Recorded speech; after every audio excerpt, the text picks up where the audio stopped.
चलिए बच्चों शुरू करते हैं। यहाँ हमारे पास 1 से लेके 34 तक नंबर है। अब हम इन नंबरों को ज्वाइन करके रैबिट बनाते हैं। 1 2 3 4 5 6 7 8 9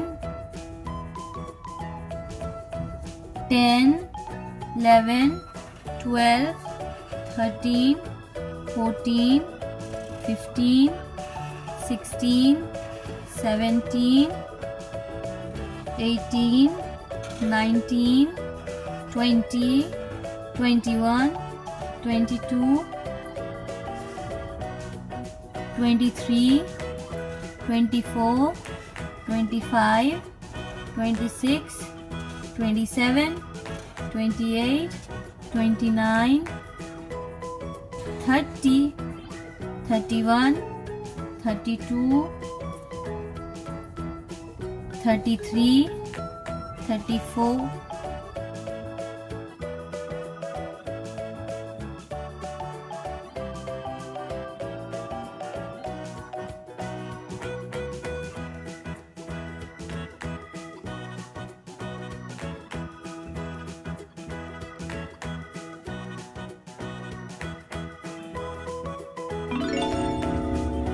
तो बच्चों हमारा रैबिट कलर हो गया है। आप देख सकते हैं छोटू मोटू सा कितना क्यूट सा रैबिट है। Thank you for watching. Please do like share and subscribe.